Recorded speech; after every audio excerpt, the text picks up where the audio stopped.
I got a funny one for you guys. You're gonna love it. Oh, what's that? Oh, the engine's done. That's crazy. I'm editing the video right now and realized I never recorded an intro. So here's the intro. Also going through the video, it could be better, but just stick with me. We're building this 460 on a budget, as you guys know. I just want you guys to know that if you have a car that needs an engine, you don't have to get discouraged about it. Grab this thing out of a junkyard, turn it over. If it spins, it wins more than likely. I think you can do it for under $600-700. You know, we bought this one for 700 bucks, complete, and then you can sell stuff off of it that you don't need. And as long as the bottom end is good, then you should be good. Of course, I had some high compression heads that I could use, and I had some machine work that I had to do to them, but all in all, and we'll go over this again in the end, don't worry. Just get it running. That's it. Let's get to the video. All right, guys, we got our old bump stick here. It's our old 3/4 race cam, stage 2, 3/4 high speed Edelbrock cam. This is actually just one that I got off Facebook, new in box. I think it's Edelbrock 2607. Don't know what that means. I just know it has more. You ever have those moments when your mouth just don't want to work the way that it needs to? Yeah. I just know this cam has more lift than the stock one. So let's sauce it up and put it in here. When you're putting a bump stick in your engine, you always want to make sure to use the assembly lube. And do not be greedy. You gotta put a lot on there. You want to be wearing gloves for this, because this stuff is sticky. Rub it all over the lobes, and you can start feeding it in.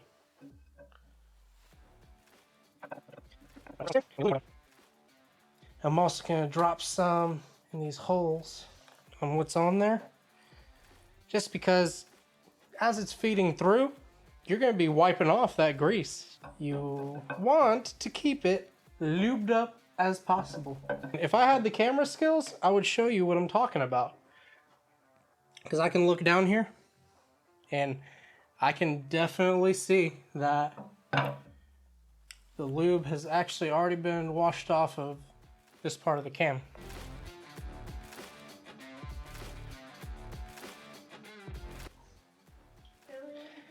Yeah, it seems we have a little bit of a interruption, but that's fine.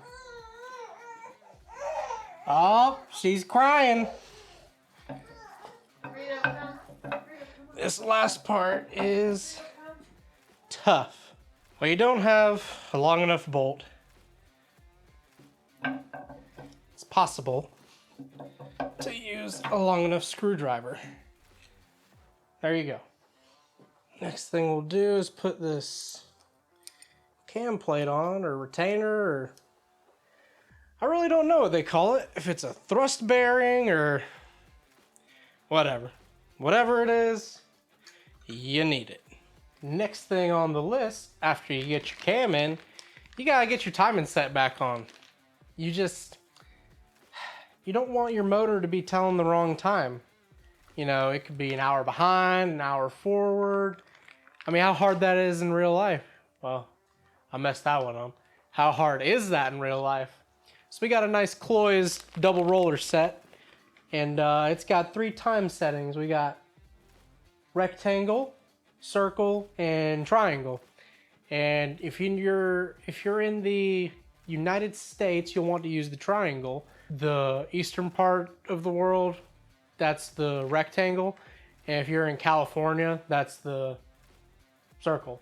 So let's get this thing on. Get your cam gear, cam sprocket, whatever you want to call it.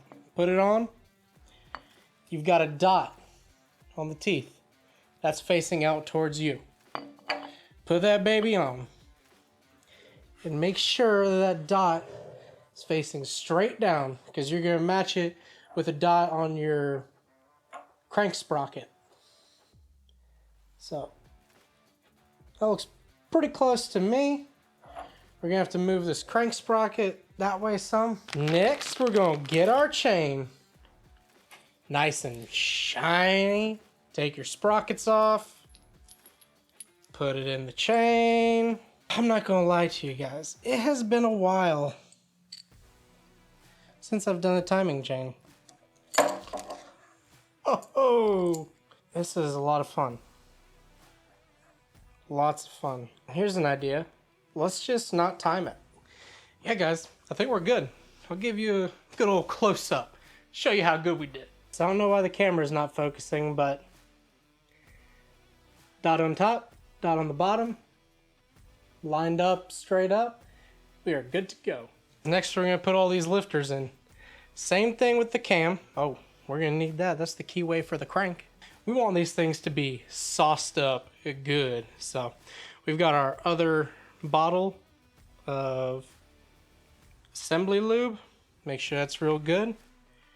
We're just gonna put all the lifters in.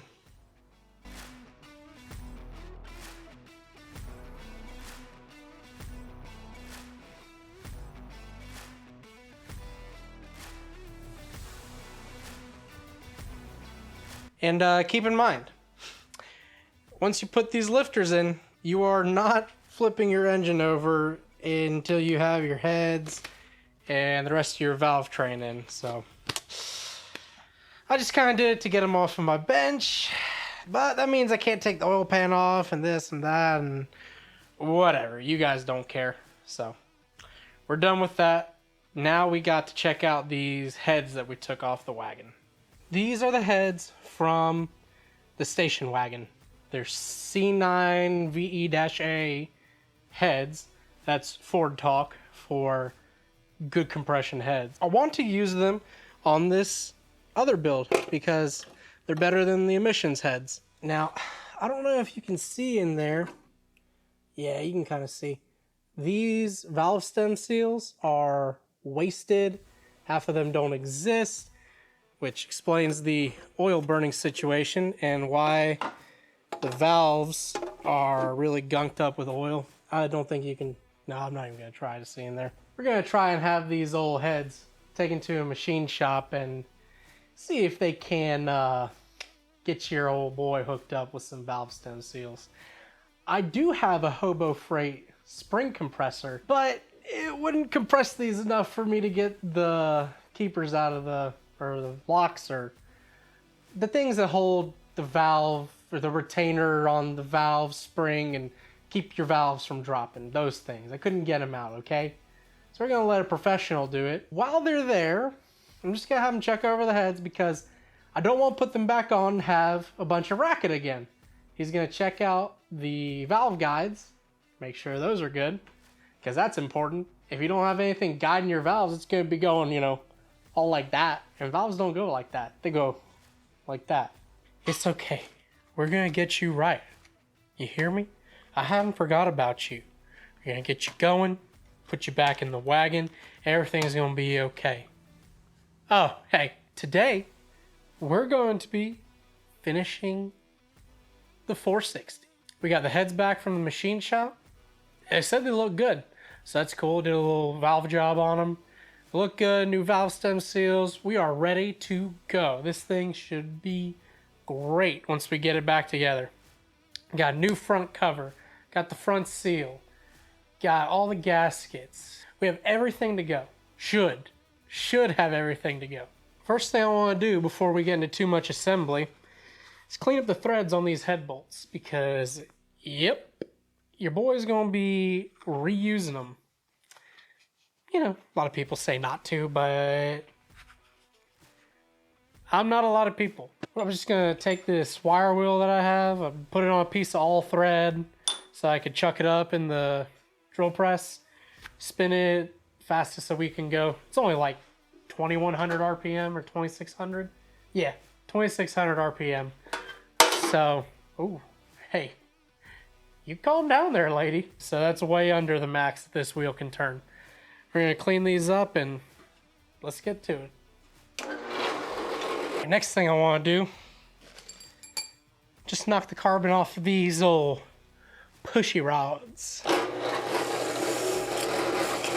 now that we've cleaned these push rods, or knocked the carbon off of them, I'm gonna spray some brake clean through the hole in the push rod just to make sure that's all clear, that we didn't get any debris inside, and that everything's gonna be good. So give it a little spritz. Should be pretty good. Before we stick these heads on, I want to clean out these head bolt holes. Spray some WD-40 in each of the holes. And then I made my own thread chaser. You take a grade 8 bolt, the size of the head bolt side for this old big block Ford. It's a 9/16. And then you take a die grinder, angle grinder, and cut some flutes in it. Mine aren't very even, so it does not have to be perfect, just has to work. So what I like to do, I get started by hand, and then don't take your big impact, get you your little small impact, run it down. See, this one was all good. We're gonna do that to all the bolt holes. Now we got all this dirt, so next thing you want to do, spray it down with some brake clean.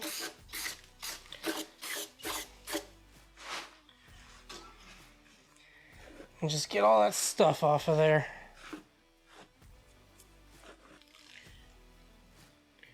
If it's in the bore, wipe it out of the bore.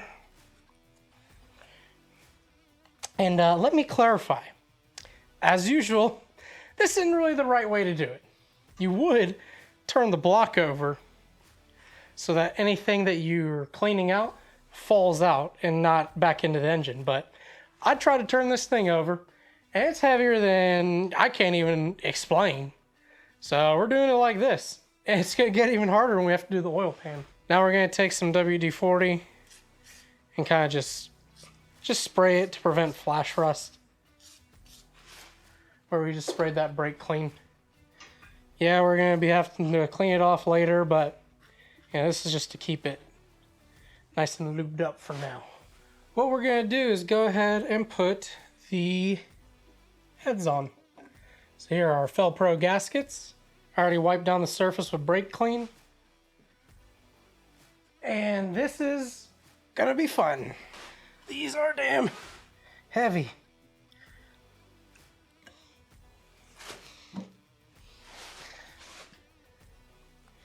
There we go.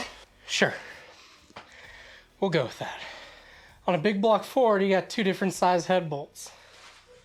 The longer ones go in the bottom holes, shorter ones in the top holes. Now, you guys might not do this, but I just run them down with a little, my little impact before I get to torquing on them. If you put it on the lowest setting, it's not going to do anything. It's just to get it down. Final torque on these bad boys is like 140 foot-pounds, which is pretty insane. I'm going to start at 50, then go up to 80, 110, and end up at 140.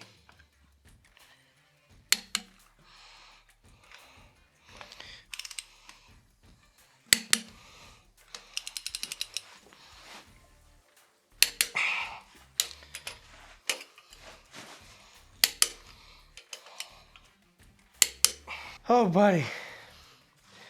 That was a lot. Ooh-wee. Here's something easy we can do.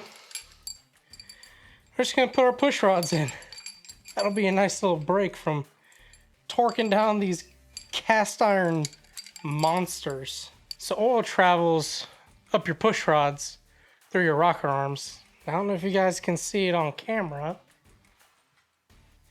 Inside, there's a hole. Oil goes through there and down through the rest of your cylinder head. So what we're gonna do is spray these off with some brake clean. So on these stock rockers on a big block Ford, you're just gonna go around torque them to 18 to 22 foot-pounds. You don't have to worry about lash or anything like that.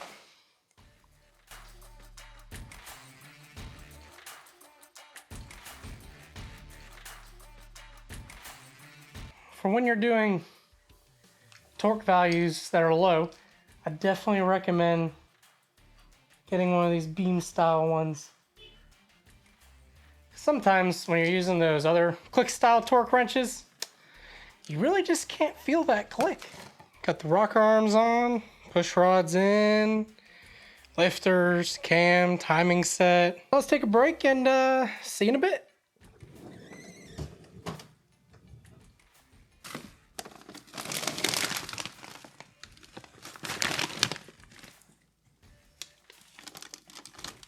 We got our seal from out of the freezer. We want to do this kind of quick. Put some lube on the inside of the front cover. Get your seal out. Get it ready. Block of wood. Tap, tap. Boom. Easy. I have had to fight these things before. Put it in the freezer, you'll be good to go. I've been doing some stuff off camera and it's kind of turned into a war zone over here. Took the oil pan off. I was draining the oil first and the drain pan kind of fell over, spilled oil, and then I took the oil pan off and it's just, I just really hope Maddie does not come in the garage right now. That would be a nightmare. I'll show you guys the mess. That's pretty much all you guys need to see. I'm gonna take a few minutes to get this straightened up. We'll get back to it from there. We're back. Again, it's late. Did my fatherly duties for the day. Did my husbandly duties. Got back from Virginia for Thanksgiving. Let's just finish this thing. My goal tonight is just get it bolted together, put the oil pan on, put our timing cover on, put the intake on, put our valve covers on, and we'll be good. To handle the water pump and all that other stuff when we get to swap it. This will conclude the budget big block Ford builds. As you can see, we've recovered pretty well from the disaster you saw on the ground last time. Probably should have cleaned this timing cover surface, you know, before we put the chain on, but we'll make sure we get that nice and clean. So let's get to it.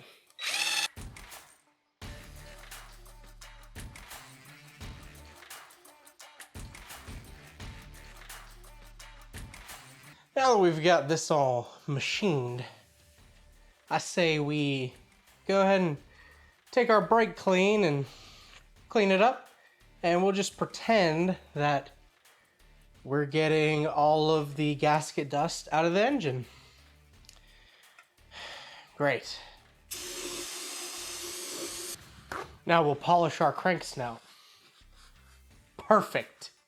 We've got our Felpro gasket on our nice aluminum. Oh, that's just awesome. On our nice aluminum timing cover. Now, I think I might have an idea what you guys are saying. This aluminum timing cover, this new timing cover, doesn't really fit my budget build. Well, on the old timing cover, I kind of maybe stripped out the, not stripped it out, but I broke off the bolt for the pointer. It was cheaper to get this timing cover. Man, I think I paid $60, 50 bucks. And also I'm putting all these bolts in just to press the gasket in and get the seal right, because I don't have a water pump for it yet to hold in all these other bolts. If we want this engine to survive, it's got to have some juice. Luckily, a Melling has just the right thing. This is our standard volume oil pump. We're not making crazy power. We have a stock size oil pan, and we're not gonna be turning high RPM. So that's why I went with the standard pump. If you use a high volume pump and you have a stock oil pan, then you have a pretty good chance of running your oil pump dry, which, as you can imagine, you don't really want. I cannot find where to put this oil pump drive shaft. You need 6 hands to do this. I've only got a few. I'm just gonna get these tight with my mitts real quick. Then we look in the distributor hole and make sure that oil pump shaft is in the right place. All good. Now I'll show you guys the oil pan we got. You guys were gonna let me forget. I knew I couldn't trust you guys. We gotta put in our oil pump screen. I think we're finally getting some traction on this. Oh, Jesus Christ. Whew. As you can see, we finally got it in. I hit it with a sledgehammer, and that's what did it. Probably not the right way, but it's the way that worked. Maybe you should look up a YouTube video how to do that one. This is not what I would usually do. I would usually take off the old oil pan and use that one, especially if we're just going stock. But the other engine's still in the wagon, and this was on Amazon Warehouse for like 40 bucks. I figured, you know, for $40, it's worth doing this than waiting to get the other one off of the wagon. I'm not putting a gasket on right now because I really don't want to use the cork gasket that came in the Velcro kit. I would much rather use a one-piece rubber gasket. I think we're going to just mock up this intake too. It's not clean. I want to get it decently clean, and it's too late to get the pressure washer going to get this thing nice and clean, and I'm just gonna put it on. We'll take it off later and make it look halfway decent, or not. I'll at least take it off later to get a damn gasket in here. Let's get these babies on to protect it. And that's it. Engine's more or less done. Let's wrap this thing up. I am dead tired of this. Man, it's been a journey. A long, strange journey. But we've wrapped it up. I think I've learned, I don't think I want to do another grab an engine out of a junkyard and just throw my old parts on it. I think I'd rather tear down the old one and look through it myself, replace the bearings, stuff like that. But this old 429, I'm almost positive had a rod knock in it. So it'd need crank work and all that good stuff. If you guys want to do it, just to get it running, that's all you got to do. You just got to get these cars running, man. It doesn't have to be perfect. Yeah, there's some glaze on the cylinder walls, but we're just trying to get that wagon up and running, doing some burnouts again. You don't have to get everything perfect on these things. We got the engine out of a 96 F250 for 700 bucks. I've sold the old heads, AC compressor, EFI intake, throttle body, just Oh, injectors, injector harness, and fuel rail for 400 or 500. So let's just say we're in the short block for $300. $150 in machine work on the heads, which we really didn't need. I just didn't have the right tool to compress the valve springs to check the valve guides. That's all I sent the machine shop for, was check valve guides, and they just ended up doing a valve job, which is fine. I'm okay with that. $150 is a good price nowadays, especially in a week turnover time. $70 in a Fel-Pro gasket set. $50 in a new timing cover. It was about 50 bucks for the timing chain. So that's already $470.